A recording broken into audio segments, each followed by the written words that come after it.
जो हम पढ़ रहे थे हमारा थर्ड चैप्टर जिसका कि नाम है उत्पादन और लागत। हमने इसमें उत्पादन के बारे में विस्तृत रूप से चर्चा की। हमने उत्पादन का अर्थ पढ़ा, उत्पादन करने के लिए कुल उत्पादन, सीमांत उत्पादन, औसत उत्पादन, इनकी भी हमने चर्चा की। परिवर्तनशील अनुपातों के नियम की हमने बात की। लास्ट वीडियो में हमने पैमाने के प्रतिफल की बात की जिसके अनुसार सभी साधनों में समान अनुपात में परिवर्तन किया जा सकता है और वो भी दीर्घकाल में, इसीलिए पैमाने के प्रतिफल दीर्घकाल में लागू होते हैं। अब हम आगे बढ़ते हैं लागत की तरफ। तो बच्चों, जो जिस तरीके से हमने पढ़ा था कि उत्पादन फलन है वो अल्पकाल में होता है और दीर्घकाल में होता है, उसी प्रकार लागतें भी अल्पकाल में होती हैं और दीर्घकाल में होती हैं, क्योंकि अल्पकाल में तो कुछ साधन स्थिर होते हैं और कुछ साधन परिवर्तनशील होते हैं। अतः अल्पकाल में जो लागतें होती हैं वो भी स्थिर लागतें और परिवर्तनशील लागतें होती हैं, जबकि दीर्घकाल में सभी साधन कैसे होते हैं? परिवर्तनशील। अतः दीर्घकाल की सभी लागतें परिवर्तनशील होती है, जिसे हम दीर्घकालीन लागतें ही कहते हैं। दीर्घकाल में कोई स्थिर लागतें पाई नहीं जाती हैं। आगे बच्चों समझ में, तो यही यहाँ पर लिखा गया है कि समय के आधार पर जो लागतें हैं वो दो प्रकार की होती है, अल्पकालीन और दीर्घकालीन, short run cost and long run cost. अल्पकालीन लागतें जो कि क्या होती हैं? अल्पकाल में लागू होती हैं। अल्पकाल में जो उत्पादन के जो साधन हैं उन पर खर्चा आता है वो अल्पकालीन लागतों कहलाती है। और दीर्घकालीन लागतें जो कि दीर्घकाल में जो उत्पादन के साधनों पर खर्चा होता है वो होती है दीर्घकालीन लागतें। लागतों का अर्थ तो आप जानते ही होंगे बच्चों कि जो उत्पादन के साधन पर जो खर्चा किया जाता है वही क्या कहलाता है? लागत। जैसे कि हमें यदि इस पेन का उत्पादन करना है तो इसमें हमें जो भूमि लगी, श्रम लगा, पूंजी लगी, इसके अलावा कच्चा माल लगा, तो उसके लिए हमने जो पे किया, जो एक उत्पादक उत्पादन के साधनों को जो खर्चा देता है, उनको पे करता है, वो कहलाती है लागत। लागत हो गई। अब ये पेन जितने में बिकेगा अर्थात वो उसकी क्या हो जाएगी? एक उत्पादक की आय हो जाएगी। तो आय में से जब लागत को घटाया जाता है तो वो क्या होता है? उत्पादक का लाभ होता है। तो तभी तो हम कहते हैं कि उत्पादक हमेशा अपने लागतों को कम से कम करने की कोशिश करता है। क्यों? यदि वो कम से कम लागत करेगा तो वो अधिक आय में बेचने की कोशिश भी करेगा जो अपना सामान है। तो इससे क्या होगा? लागत में और आगम में या संप्राप्ति में जितना अंतर होगा उतना ही उत्पादक को लाभ अधिकतम होगा। इसीलिए उत्पादक अपनी लागत को न्यूनतम करने की कोशिश करता है। तो बच्चों, हम यहाँ पर लागतों के बारे में डिटेल से जानेंगे कि अल्पकालीन लागतें कौन सी होती हैं और दीर्घकालीन लागतें कौन सी होती है। तो सबसे पहले हम देखते हैं अल्पकालीन लागतें, शॉर्ट रन कॉस्ट। अल्पकाल में कुछ साधनों की पूर्ति स्थिर होती है। जैसे कि हम काफ़ी बार चर्चा कर चुके हैं कि अल्पकाल समय की छोटी अवधि होती है जिसमें कुछ साधन स्थिर होते हैं और कुछ साधन परिवर्तनशील होते हैं। कुछ साधनों की पूर्ति अल्पकाल में बढ़ाना संभव नहीं है।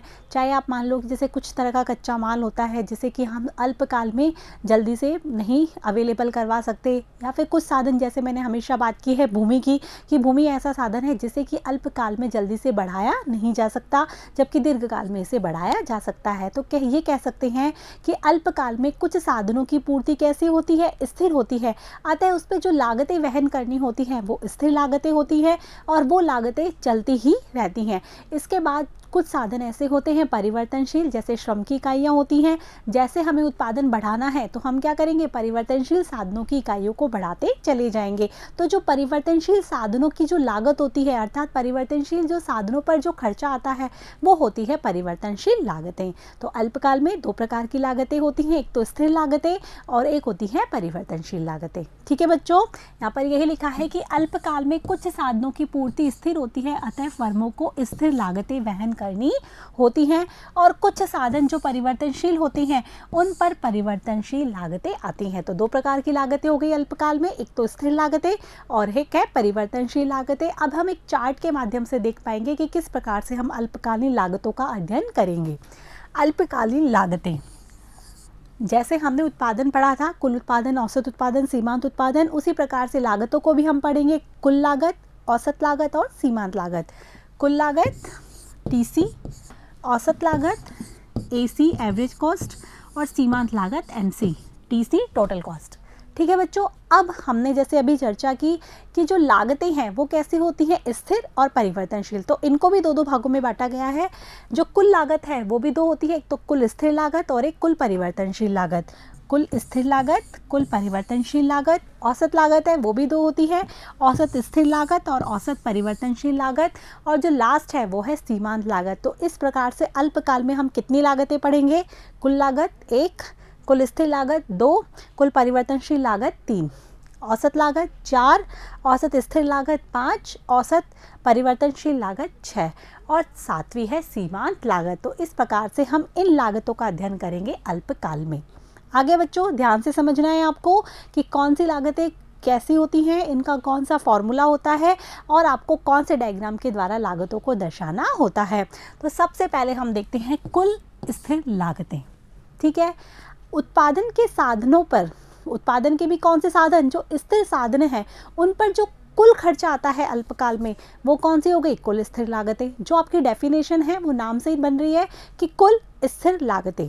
स्थिर मतलब स्थिर साधनों पर होने वाला खर्चा, वो भी कैसा? कुल, वो कहलाएगा कुल स्थिर लागतें, जिसे हम बोलते हैं टोटल फिक्स्ड कॉस्ट, और इसे हम TFC से डिनोट करते हैं। बच्चों इनके शॉर्ट जो नेम है वो आप अच्छे से ध्यान कर लेना, अच्छे से समझ लेना, क्योंकि एग्ज़ाम में जो आपके पास सारणी बनी हुई आएगी उसमें अधिकतर शॉर्ट नेम्स पूछे जाएंगे।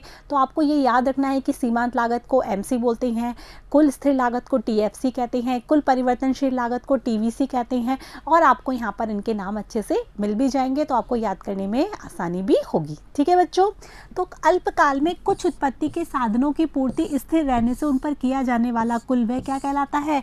कुल स्थिर लागतें कहलाती हैं। जो कुछ साधनों की पूर्ति स्थिर होती है अर्थात वो स्थिर होते हैं, उन स्थिर साधनों पर जो खर्चा आता है वो कुल स्थिर लागतें कहलाती हैं। जैसे कि बच्चों क्या होता है कि जैसे कि हमने एक पूरा भवन क्या ले लिया? किराए पे ले लिया, उसमें कुछ मशीनरीज लगा दी, तो चाहे हमारा उत्पादन हो या ना हो हमें उस भवन का क्या देना पड़ेगा? किराया भी देना पड़ेगा, और जो हमने मशीनरीज लगाई हैं उसका खर्चा भी हमारा, जो हमने लोन लेके कैसे भी वो मशीनरीज खरीदी हैं तो वो उसका खर्चा भी हमारा लगेगा ही लगेगा, चाहे उत्पादन हो या ना हो। जैसे अब कोरोना टाइम में स्कूल्स क्या हैं? सारे बंद हो गए हैं, तो स्कूल में जो भी मैन्युफैक्चरिंग मतलब जो भी यूनिट्स लगी हुई हैं, अर्थात ब्लैक बोर्ड्स लगे हुए हैं और चाहे चेयर्स लगी हुई हैं, टेबल लगे हुए हैं, और भी जैसे बड़े बड़े स्कूल्स में और भी अच्छी अच्छी फैसिलिटीज़ होती हैं, तो बच्चे आ रहे हैं या नहीं आ रहे हैं, लेकिन उनका उत्पादन एक तरह से वो भी उत्पादन ही होता है, तो वो हो रहा हो या नहीं हो रहा हो, लेकिन जो उसकी कॉस्टिंग है वो तो लगेगी ही लगेगी। तो ये जो साधन होते हैं वो होते हैं स्थिर साधन,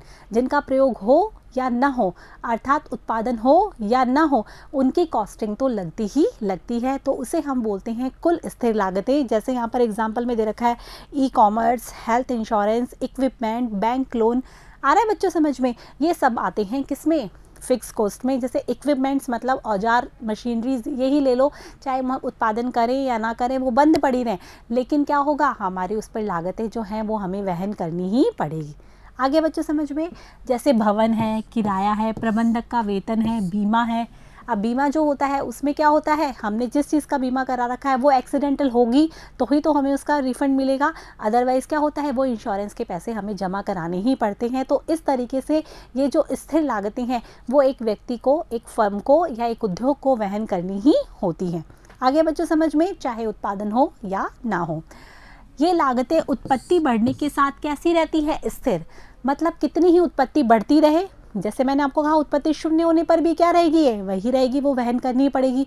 यदि उत्पत्ति बढ़ती चलेगी तब भी ये लागतें वही ही रहेंगी, इनमें कोई अंतर नहीं आता है। इसीलिए जो TFC वक्र है वो x अक्ष के समानांतर अर्थात क्षैतिज अक्ष के समानांतर होता है। यहाँ पर ये लिखा हुआ है कुल स्थिर लागत वक्र x अक्ष के समानांतर होता है।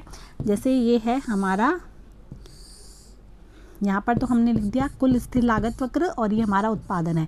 अब उत्पादन चाहे शून्य हो तब भी TFC वक्र, तब भी ये यही रहेगा। उत्पादन चाहे बढ़ता चला जाए तब भी TFC स्थिर ही रहती है। आ रहा है बच्चों समझ में कि कुल स्थिर लागतें क्या होती हैं? जो साधनों की पूर्ति स्थिर होती है उनकी लागतें एक उद्यमी को वहन करनी ही होती है, चाहे उत्पादन शून्य ही क्यों ना हो। उत्पादन बढ़ने के साथ साथ ये लागतें वही रहती हैं, इनमें कोई परिवर्तन नहीं होता। तो आपको ये समझ में आ गया कुल स्थिर लागत वक्र कैसा होगा? x अक्ष के समांतर।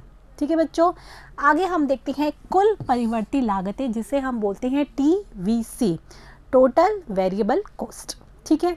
अब जैसे हमने स्थिर साधनों की लागतें बताई कि स्थिर साधन है उन पर जो खर्चा आता है वो कौन से हो गए, स्थिर। इसी प्रकार से जो परिवर्तनशील साधन है उत्पादन के, जैसे हमने श्रम की इकाई बताई थी, जैसे जैसे हम परिवर्तनशील साधनों की मात्रा को बढ़ाते रहते हैं तो क्या रहता है, उन पे जो खर्चा है वो बढ़ता चला जाएगा। तो ये कहलाती है हमारी कुल परिवर्तनशील लागतें, अर्थात परिवर्तनशील साधनों पर जो खर्चा वहन किया जाता है वही कहलाता है कुल परिवर्तित लागतें। ठीक है बच्चों, यही यहाँ पर लिखा हुआ है। अल्पकाल में कुछ उत्पत्ति के साधनों की पूर्ति परिवर्तनशील होती है, इन पर किया जाने वाला कुल व्यय क्या कहलाता है, परिवर्ती लागतें कहलाता है। ठीक है, जैसे मैंने आपको बताया श्रमिक, कि हम श्रमिक कैसे लगाएंगे कि जैसे जैसे हमको रिक्वायरमेंट होगी, उत्पत्ति बढ़ानी होगी, तो हम श्रमिक की इकाई को क्या करते चले जाएंगे, बढ़ाते चले जाएंगे। तो उन पर जो हमें खर्चा वहन करना पड़ेगा वो होगा कुल परिवर्ती लागतें। अब इसमें क्या होता है, हम उत्पादन के साथ साथ, भाई हमको उत्पादन बढ़ाना है, इसीलिए हम क्या कर रहे हैं, श्रमिकों की मात्रा को बढ़ा रहे हैं। उत्पादन यदि हमारा कम होता तो हम श्रमिकों की मात्रा को भी क्या करते, कमी रहती ना। तो कहने का तात्पर्य उत्पादन से ये क्या होती है, प्रभावित होती है। उत्पादन बढ़ने के साथ साथ हमारी जो कुल परिवर्ती लागतें हैं वो कैसी होती हैं, बढ़ती हुई होती हैं। अतः ये वक्र कैसा होता है, उल्टे एस आकार का होता है। देखते हैं हम बच्चों, पहले हम यहाँ पर देख लेते हैं कि कौन कौन से एग्जाम्पल है। जैसे कमीशन बोनस, जो बोनस है हम देंगे यदि कमीशन को, वेज कॉस्ट देंगे, कंपोनेंट पार्ट्स है, बेसिक रॉ मटेरियल्स है। रॉ मटेरियल्स मतलब कच्चा माल है। कच्चे माल में भी क्या होता है, जैसे जैसे हम उत्पादन बढ़ाते हैं तो हमें कच्चे माल की आवश्यकता ज़्यादा होती चली जाएगी। इसीलिए क्या होगा, इसमें हमारा उत्पादन बढ़ाने के साथ साथ कच्चे माल पर हमें ज़्यादा व्यय करना होगा। इसीलिए ये परिवर्तनशील साधन हो गया एक तरह से, तो इस पे आने वाली जो लागत है वो भी बढ़ती चली जाएगी।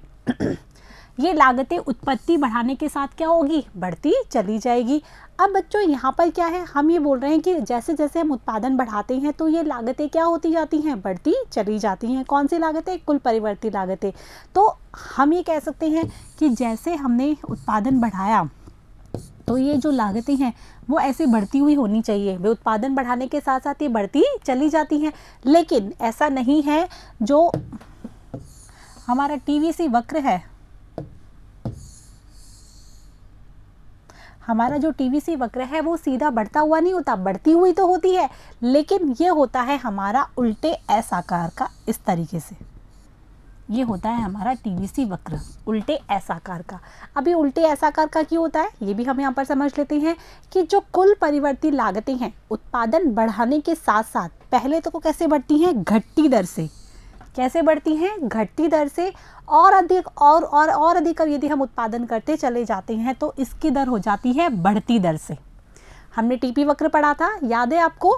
टीपी वक्र में हमने कहा था कि पहले तो जो कुल उत्पादन है वो कैसे बढ़ता है, बढ़ती दर से, और उसके बाद होता है घटती दर से। तो हमने पहले इसको ऐसे बनाया था, फिर हमने इस तरीके से बनाया था, नहीं बनाया था। तो इसमें पहले कैसा बढ़ता है, बढ़ती दर से, फिर घटती दर से। तो जब बढ़ती दर से बढ़ता है तब कैसा होता है, उत्तल, और जब घटती दर से बढ़ता है तब कैसा हो जाता है, अवतल। इसमें उल्टा होता है, इसलिए ध्यान रखना बच्चों। इसमें पहले बढ़ता है घटती दर से, इसीलिए कैसा होता है, अवतल, और उसके बाद बढ़ता है बढ़ती दर से, तो इसीलिए होता है कैसा, उत्तल। तो इसीलिए जो हमारा टीवीसी वक्र है वो उल्टे एस आकार का होता है। और इसमें भी जहाँ पर ये घटती दर से बढ़ता हुआ बढ़ती दर से बढ़ता है, जहाँ पर जो पॉइंट होता है इसे हम मोड़ का बिंदु कहते हैं। आगे बच्चों समझ में। तो ये ऐसा क्यों होता है, क्योंकि उत्पादन बढ़ाने के साथ साथ तो शुरू में क्या होती है, हमारे पास लागतें कम आती है, क्योंकि वो साधन हमें इजीली अवेलेबल हो जाता है, उस पर जो खर्चा है वो थोड़ा सा हमें कम पड़ता है। लेकिन उत्पादन हम जैसे बढ़ाते चले जाते हैं तो वो साधन हमें मिल नहीं पाता, या फिर उसकी कॉस्टिंग क्या हो जाती है, महंगी होती चली जाती है, क्योंकि उसकी डिमांड बढ़ती चली जाती है, तो वो अपनी कीमत भी क्या होता है, बढ़ा देता है। तो इसीलिए लागतें अधिक वहन करनी होती है। इसी कारण जो हमारा कुल परिवर्ती लागतें वक्र है वो होता है हमारा उल्टे एस आकार। प्रारंभ में जो लागतें हैं वो घटती दर से बढ़ती हैं, उसके बाद वो बढ़ती दर से बढ़ने लग जाती हैं। तो आप देख पा रहे हैं किस तरह से टीवीसी वक्र का आकार होता है। तो बच्चों आपको अच्छे से अपनी कॉपी में ये वक्र बना लेना है और दिमाग में भी अच्छे से फीड कर लेना है कि जो टीवीसी वक्र है वो उल्टे एस आकार का होता है, क्योंकि इसके आधार पर काफ़ी क्वेश्चन पूछे जाते हैं। आगे बच्चों समझ में। जो तीसरी जो हमारी टर्म है वो है कुल लागतें। हमने यहाँ पर चर्चा कर ली कुल लागत की। सबसे पहले जो उसमें हमने बताया कि कुल स्थिर लागतें और कुल परिवर्ती लागतें होती हैं। कुल स्थिर लागतों की हमने चर्चा कर ली। टीएफसी वक्र क्या होता है, एक्स अक्ष के समानांतर होता है कि उत्पत्ति का स्तर कुछ भी हो लेकिन ये लागतें कैसी होती हैं, स्थिर होती हैं और ये स्थिर साधनों पर खर्च की गई क्या होती है, लागतें होती हैं। उसके बाद हमने कुल परिवर्ती लागतों की बात की जिसका वक्र उल्टे एस आकार का होता है। प्रारंभ में जो लागतें हैं वो तो घटती दर से बढ़ती हैं और उसके बाद बढ़ती दर से बढ़ती हैं, इसीलिए उल्टे एस आकार का वक्र होता है। उत्पादन बढ़ने के साथ साथ ये लागतें बढ़ती चली जाती हैं क्योंकि परिवर्तनशील साधनों की मात्रा को हम बढ़ाते चले जाते हैं। आगे बच्चों समझ में। अब कुल लागतें क्या होती हैं, जो स्थिर लागतों पर, स्थिर साधनों पर जो हमने खर्चा किया और परिवर्तनशील साधनों पर जो खर्चा किया, दोनों का जो योग है वही कहलाता है कुल लागतें। Total cost TC. अल्पकाल में फर्म द्वारा वहन की जाने वाली कुल स्थिर व कुल परिवर्ती लागतों का योग ही क्या कहलाता है, कुल लागतें कहलाता है। जैसे कि हमने यह स्थिर लागतें वहन की थी, हमने फिर परिवर्तनशील लागतें वहन की थी। स्थिर लागतें जो कि उत्पादन बढ़ाने के साथ साथ स्थिर थी, परिवर्तनशील जो लागतें हैं जो कि उत्पादन बढ़ाने के साथ साथ बढ़ती गई थी, इन दोनों का टोटल ही क्या कहलाता है, कुल लागत कहलाता है, जिसे हम लिख सकते हैं TC is equal then TFC plus TVC. TFC कुल स्थिर लागतें, टीवीसी कुल परिवर्तनशील लागतें और इसका योग होता है कुल लागतें। जैसा कि बच्चों मैंने आपको बताया था कि एग्ज़ाम पे इससे रिलेटेड क्वेश्चन पूछे जाते हैं तो आपको वो क्या कर देंगे, टीएफसी दे देंगे, टीवीसी दे देंगे और उस आधार पे आपसे पूछेंगे कुल लागतें ज्ञात कीजिए, तो आपको क्या करना है, टीएफसी और टीवीसी का क्या करना है, योग करना है। तो इस प्रकार से हमें कुल लागत आ जाएगी। यदि कुल लागत दे देते हैं, टीएफसी दे देते हैं तो कुल परिवर्तनशील लागतें पूछ लेते हैं, तो कुल लागत में से हम कुल स्थिर लागत को घटा देंगे तो कुल परिवर्तनशील लागत आ जाएगी। कहने का तात्पर्य आपको एक कंसेप्ट को अपने दिमाग में अच्छे से याद रख लेना है कि टीसी क्या होती है, कुल लागत क्या होती है, कुल स्थिर लागत और कुल परिवर्तनशील लागतों का योग होती है। ठीक है बच्चों। कुल लागत वक्र भी उल्टा एस आकार का होता है तथा मूल बिंदु से शुरू ना होकर टीएफसी के बिंदु से शुरू होता है। यहाँ पर एक बहुत इंपॉर्टेंट बात कही है, देखो बच्चों हमने ये बनाया था, हमारा टीएफसी बनाया था, उसके बाद हमने बनाया था हमारा इस तरीके से टीवीसी। ये तो हमारा कुल स्थिर लागत वक्र, टोटल फिक्स्ड कॉस्ट कर्व है और ये टोटल वेरिएबल कॉस्ट कर्व अर्थात कुल परिवर्तनशील लागत वक्र, यही बनाया था हमने। तो हमने चर्चा की थी कि उत्पत्ति का स्तर, ये हमारा क्यू है, यहाँ पर हम दिखा देते हैं टीसी, टीएफसी और टीवीसी। उत्पत्ति का स्तर चाहे कितना भी रहो, हमारा जो कुल स्थिर लागत वक्र है वो हमेशा एक्स अक्ष के समानांतर रहता है क्योंकि उस पर कोई फर्क नहीं पड़ता। हमने बताया था कि उत्पत्ति का स्तर बदलने के साथ साथ जो टीएफसी है, टीवीसी है, वो बदलती चली जाती है, बढ़ती चली जाती है, प्रारंभ में घटती दर से और बाद में बढ़ती दर से, यही हमने चर्चा की थी। अब जो कुल लागत वक्र है वो क्या होगा, इन दोनों का टोटल होगा। कहने का तात्पर्य है उसमें कुल स्थिर लागतें भी शामिल होगी तो कुल परिवर्तनशील लागतें भी शामिल होगी, अर्थात इन दोनों वक्रों का टोटल करके ही हम क्या बनाएंगे, टीसी वक्र बनाएंगे। इसीलिए वो मूल बिंदु से शुरू ना होकर कहाँ से शुरू होगा, यहाँ से शुरू होगा। आ रहा है बच्चों समझ में, यहाँ से इसलिए शुरू होगा क्योंकि इसमें टीएफसी भी शामिल होती है, किसमें, टीसी वक्र में। आप यहाँ पर कंफ्यूज मत होना, टीवीसी वक्र है वो तो मूल बिंदु से शुरू होगा, लेकिन टीसी वक्र मूल बिंदु से न शुरू होकर टीएफसी वक्र से शुरू होगा क्योंकि उसमें टीएफसी भी शामिल की जाती है और उसके बाद वो टीवीसी वक्र के जैसा हो जाएगा, फिर वही उल्टे एस आकार का हो जाएगा हमारा ये टीसी वक्र। आ गया बच्चों समझ में, तीनों वक्र, टीएफसी, टीवीसी और टीसी। ठीक है, ये यहाँ पर लिखा है कि मूल बिंदु से न शुरू होकर टीएफसी के बिंदु से शुरू होता है क्योंकि इसमें टीसी में टीएफसी और टीवीसी दोनों शामिल होती है। आ गया। आगे हम देखते हैं ये सारणी, इस सारणी के द्वारा हम ज्ञात करेंगे टीसी। जैसा कि हमने चर्चा की थी कि एग्जाम में पूछा जाता है कि कुल लागत ज्ञात कीजिए, कुल स्थिर लागतें आपको दी हुई होती है, कुल परिवर्तनशील लागतें दी हुई होती है। जैसे कि यहाँ पर दे रखी है कुल स्थिर लागत, फिक्स कॉस्ट जो कि क्या है, स्थिर रहती है चाहे उत्पत्ति का स्तर कुछ ही हो, उत्पत्ति के स्तर दे रखे हैं। इसके बाद हम देखते हैं परिवर्तनशील लागतें, तो जो क्या हो रही है, हमारी बढ़ती चली जाती है, उत्पत्ति बढ़ाने के साथ साथ परिवर्तनशील लागतें बढ़ती चली जाती है। तो इन दोनों का जो टोटल है वो हम कर लेंगे, वो हमारी आ जाएगी टीसी। जैसे 10, 0, 10, 18, 24, 28, 34, 44 और ये हो गया 60। तो इस प्रकार से हम टीसी के बारे में भी क्या देख रहे हैं, 10, 18, 24, 28, 34, 44, 60, ये भी क्या होती है, उत्पत्ति का स्तर बढ़ने के साथ साथ बढ़ती चली जाती है। आगे बच्चों समझ में, इसका वक्र हमने बना ही लिया जो कि मूल बिंदु से शुरू ना होकर TFC के बिंदु से शुरू होता है। ये था बच्चों हमारा कुल जो हमें पढ़ना था वो कंसेप्ट। अब इसके बाद है औसत। तो औसत में भी सबसे पहले आती है औसत स्थिर लागतें अर्थात AFC। तो यहाँ पर हमने देखा था कि कुल स्थिर लागतें अर्थात जो स्थिर साधनों पर जो खर्चा किया जाता है, जो कुल हमारा खर्चा होता है स्थिर साधनों पर, वो होती है कुल स्थिर लागतें। कुल स्थिर साधन लागतें हैं उसमें उत्पादन की इकाई का यदि हम भाग लगा देते हैं तो हमें ज्ञात होता है औसत स्थिर लागतें।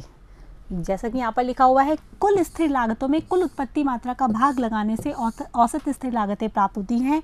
ये लागतें क्या होती हैं? उत्पत्ति मात्रा के बढ़ाने के साथ साथ घटती चली जाती हैं।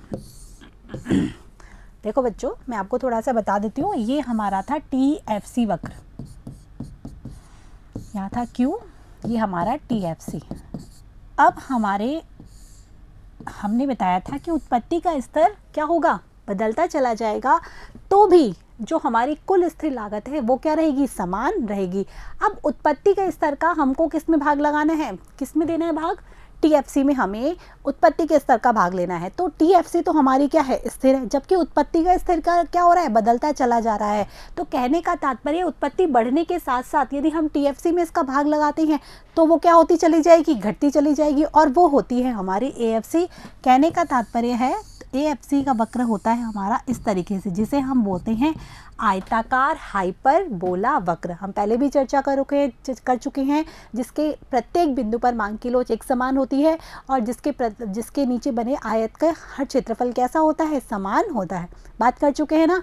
तो ये जो बिंदु है हमने TFC में हमने Q का भाग लगाया तो हमारे इसके हर एक बिंदु प्राप्त होते हैं, अर्थात ये घटती हुई होती है।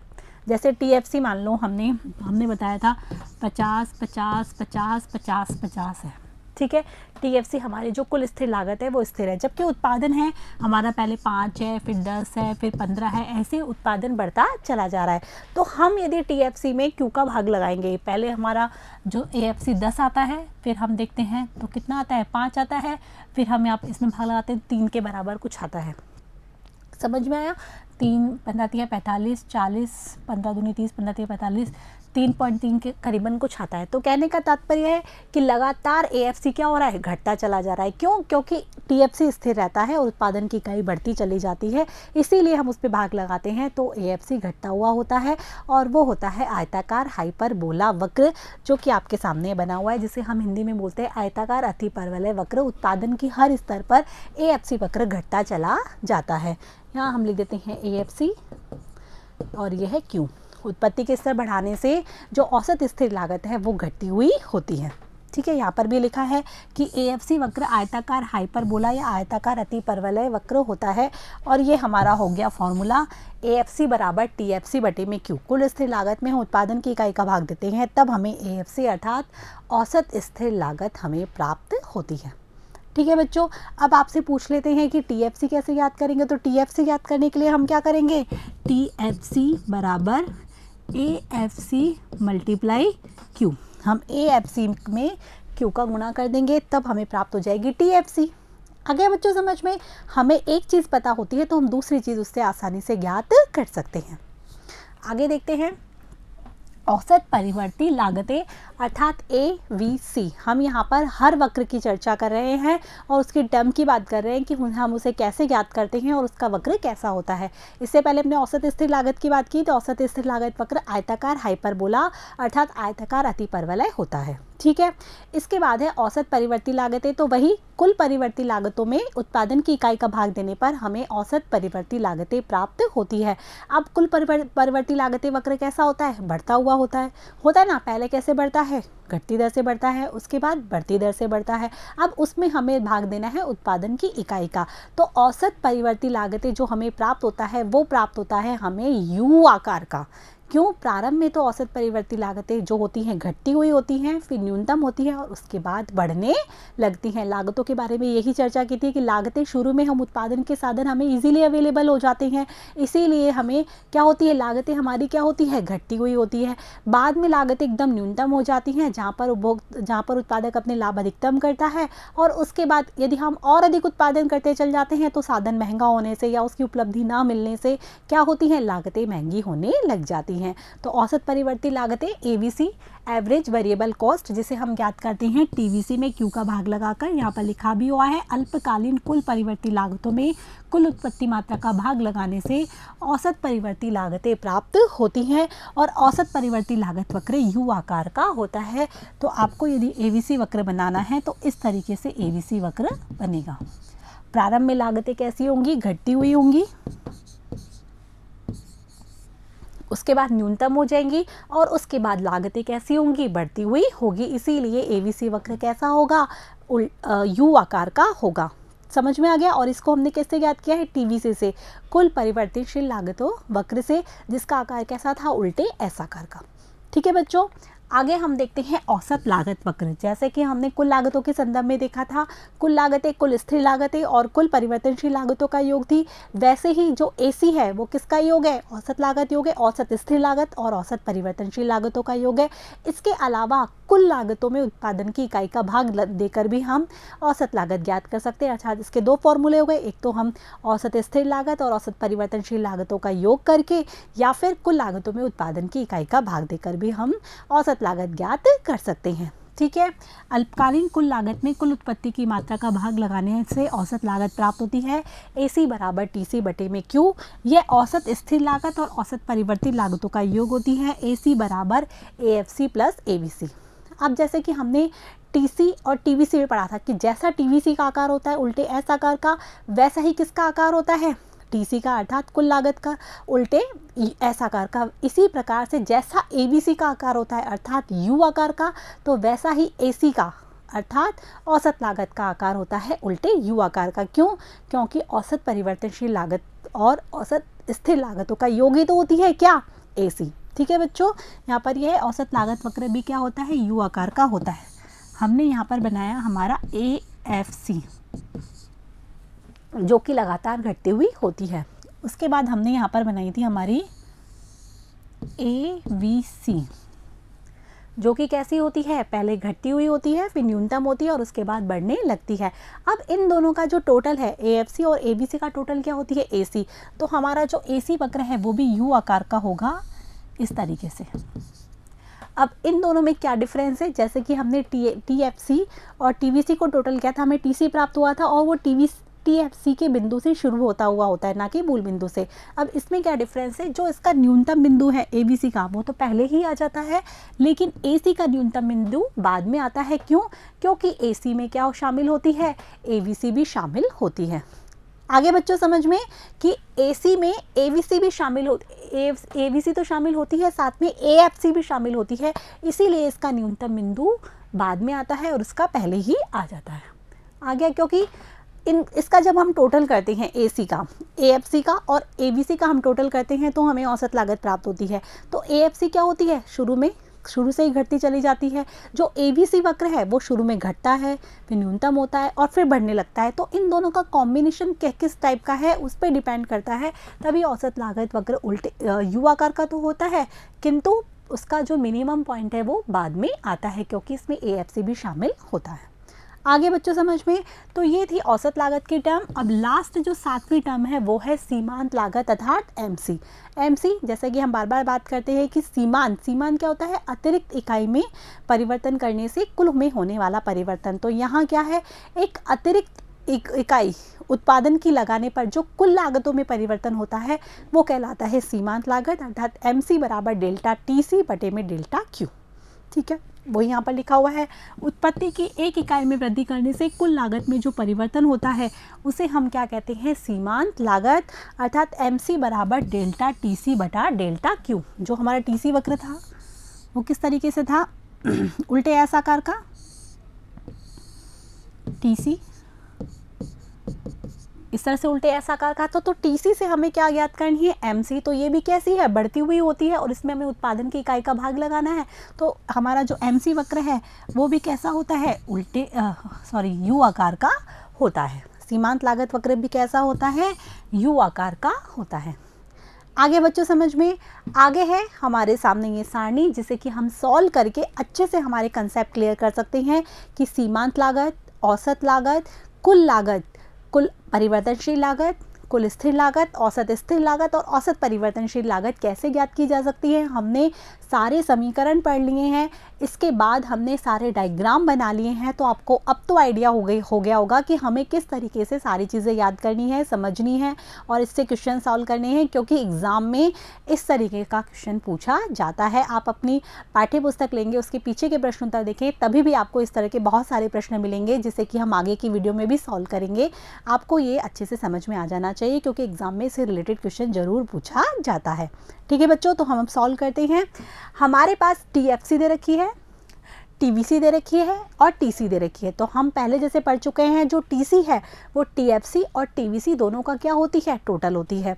तो यहाँ तो आपको कोई डाउट नहीं है कि जो टीएफसी और टीवीसी का टोटल करने पर हमें टीसी प्राप्त होती है। ये हमें यहाँ तक पूरा दिया हुआ है, उत्पादन की इकाई हमें यहाँ पर दे रखी है। अब इसके बाद हमसे पूछ रहा है एएफसी। तो एएफसी कैसे ज्ञात करेंगे, टीएफसी में हम क्यू का भाग लगाकर। आपको फॉर्मूले यदि याद होंगे तो आपको याद करने में इसको क्वेश्चन सॉल्व करने में कोई प्रॉब्लम नहीं होगी। 10 में हम जो हमारी टीएफसी है वो है हमारी 10 में हम 0 का भाग देंगे तो हमारी एएफसी आ गई शुरू में 0। ठीक है, उसके बाद 10 में हम 1 का भाग देंगे तो कितनी आ गई 10। इसको यहाँ पर बच्चों डैश कर दो। इसके बाद 10 में हम 2 का भाग देंगे तो कितनी आ गई हमारी 5। 10 में हम 3 का भाग देंगे तो ये आ जाएगी 3.3 बढ़ाते चल जाएंगे। ठीक है, इसके बाद 10 में हम 4 का भाग देंगे तो 4 दूनी 8 और ये बच गई हमारे 20, 4 पंजे 20, 2.5। फिर हम 10 में 5 का भाग देंगे तो 2 हो गई। फिर 10 में 6 का भाग देंगे तो 6 कम 6 और यहाँ पर बचे 4, 6 6 36। इस तरीके से समझ में आया। ये आगे भी बढ़ जाएगी तो वही 1.666 कर दो। तो हम क्या देख रहे हैं, एएफसी 10, 5, 3.3, 2.5, 2, 1.6। तो इस प्रकार से एएफसी क्या होती चली जा रही है, हमारी घटती चली जा रही है। जैसा कि हमने चर्चा की थी कि एएफसी कैसी होती है, घटती हुई होती है। इसके बाद हम बात करते हैं एबीसी।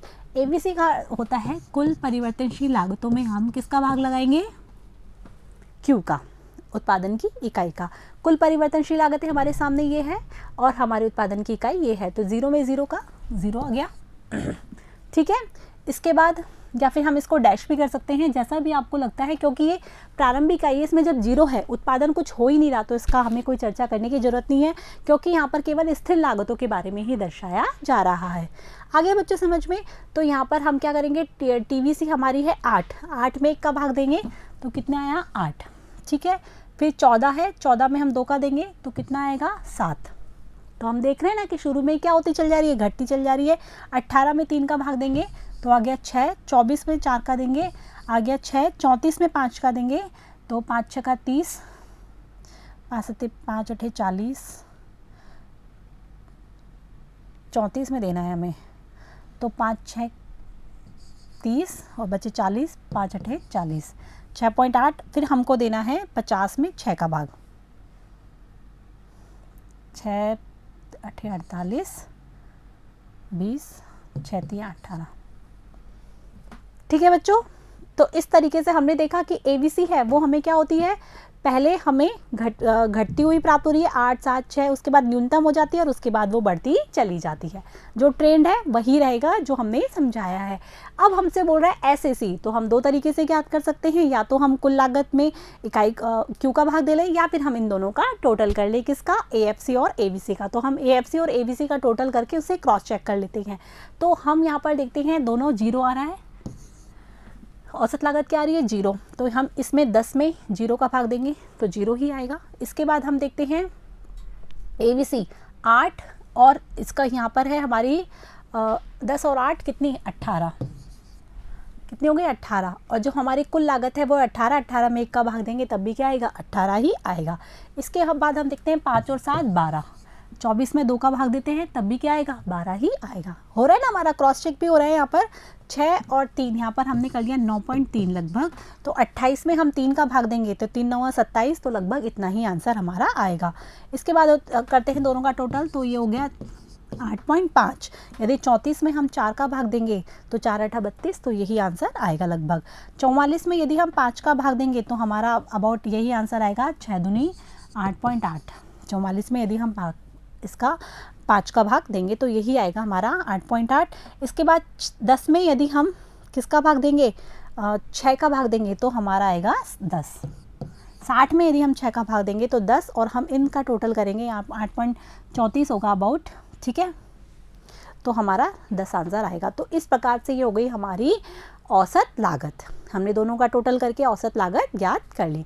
अब हम देखते हैं सीमांत लागत, अर्थात जिसका सूत्र क्या है, उत्पादन की 1 इकाई वृद्धि करने से कुल लागत में होने वाला परिवर्तन। तो यहाँ हम कुल लागत में होने वाला परिवर्तन देखेंगे। तो शुरू में कुल लागत में कितना परिवर्तन हो रहा है, 10 का।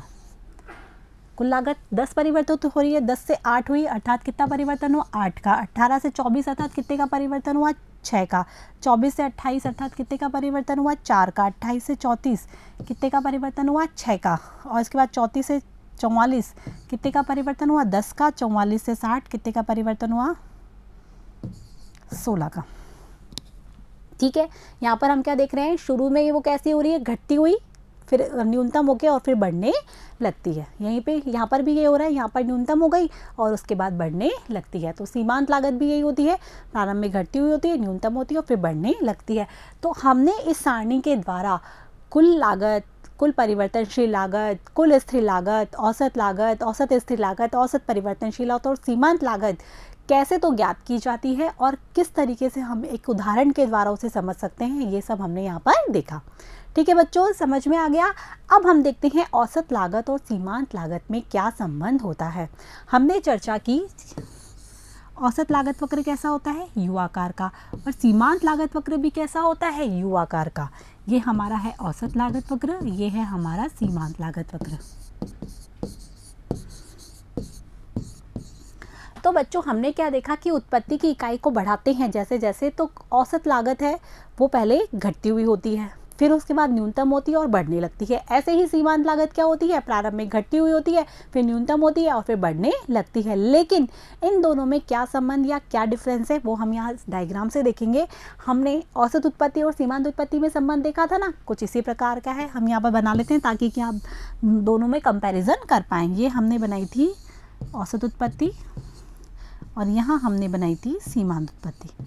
तो बच्चों आप देख रहे होंगे कि ये दोनों तो एक दूसरे का आईना ही हो गई, ये उल्टे यू आकार का हो गई और ये यू आकार का हो गई। तो संबंध भी लगभग दोनों में इक्वल ही है। जैसे औसत लागत प्रारंभ में घटती हुई होती है तो सीमांत लागत भी प्रारंभ में घटती हुई होती है, लेकिन सीमांत लागत के घटने की दर औसत लागत के घटने की दर की तुलना में अधिक होती है। सीमांत लागत नीचे है ना, इसलिए अधिक तीव्र गति से घट रही है। इसी प्रकार से जब औसत लागत बढ़ती हुई होती है तो सीमांत लागत भी बढ़ती हुई होती है, लेकिन सीमांत लागत के बढ़ने की दर औसत लागत के बढ़ने की दर की तुलना में अधिक होती है। ठीक है, जहां औसत लागत न्यूनतम होती है वहां AC बराबर MC होता है, अर्थात दोनों एक दूसरे के बराबर होते हैं। यही सारी चर्चा हमने यहाँ पर की थी कि जब AP बढ़ती हुई होती है तो MP भी बढ़ती हुई होती है, लेकिन MP के बढ़ने की दर AP के बढ़ने की दर की तुलना में अधिक होती है। जब AP घटती हुई होती है तो MP भी घटती हुई होती है, लेकिन MP के घटने की दर AP के घटने की दर की तुलना में अधिक होती है। फिर हमने बताया था जहाँ AP अधिकतम होती है वहाँ पर AP बराबर MP होते हैं। उसी का उल्टा हमने यहाँ लिख दिया, लेकिन जहाँ पर ये घटने की दर की बात की यहाँ पर बढ़ने की दर की बात थी, यहाँ पर घटने की दर की बात है। जहाँ घटने की दर की बात थी वहाँ पर बढ़ने की दर की बात है, मतलब दोनों एक दूसरे के विपरीत है। यही यहाँ पर लिखा है कि जब औसत लागत घटती है तो सीमांत लागत उससे क्या होती है, कम होती है। औसत लागत घटती है तो सीमांत लागत भी घटती है, लेकिन सीमांत लागत क्या होती है, कम होती है। MC कम होती है AC से। जब औसत लागत न्यूनतम होती है, औसत लागत जहाँ न्यूनतम होती है वहाँ सीमांत लागत औसत लागत की क्या होती है, बराबर होती है। MC बराबर AC होती हैं। ठीक है, इसके बाद है जब औसत लागत बढ़ती है तो सीमांत लागत भी क्या होती है, तेज़ी से बढ़ती है। जब औसत लागत बढ़ रही है तो सीमांत लागत भी तेज़ी से बढ़ रही है, अर्थात MC अधिक होती है AC से। आ गया बच्चों समझ में? तो आज हमने अल्पकालीन लागतों के बारे में जाना, जिसमें हमने विभिन्न 7 तरह की लागतों की बात की। लास्ट में हमने औसत लागत और सीमांत लागत के संबंध को भी पढ़ा कि किस प्रकार से ये दोनों एक दूसरे से संबंधित होते हैं, और हमने ये भी देखा कि औसत उत्पत्ति और सीमांत उत्पत्ति का किस प्रकार से ये उल्टा होते हैं। तो इस तरह से आपको याद करने में आसानी होगी। आपको ये सारी टर्म अपनी कॉपी में नोट करनी है, डायग्राम्स बनाने हैं, इनके डायग्राम को याद रखना है कि कौन सा डायग्राम कौन से शेप का होता है। ठीक है बच्चों, क्योंकि एग्जाम में इससे रिलेटेड क्वेश्चन पूछे जाते हैं। हम पाठ्य पुस्तक के प्रश्न सॉल्व करेंगे तब उसमें भी उससे रिलेटेड काफ़ी क्वेश्चन पूछे गए हैं। तो जब पूछा जाएगा प्रश्न तो आशा है कि आपको सारे प्रश्नों के उत्तर याद होंगे। अब हम नेक्स्ट वीडियो में जानेंगे दीर्घकालीन लागतों के बारे में। अभी हमने अल्पकालीन की लागतों की बात की, अब दीर्घकाल में कौन कौन सी लागतें होती हैं इसकी चर्चा करेंगे हम नेक्स्ट वीडियो में। तब तक के लिए मेरे साथ बने रहिए, पढ़ते रहिए, बढ़ते रहिए। Thank you.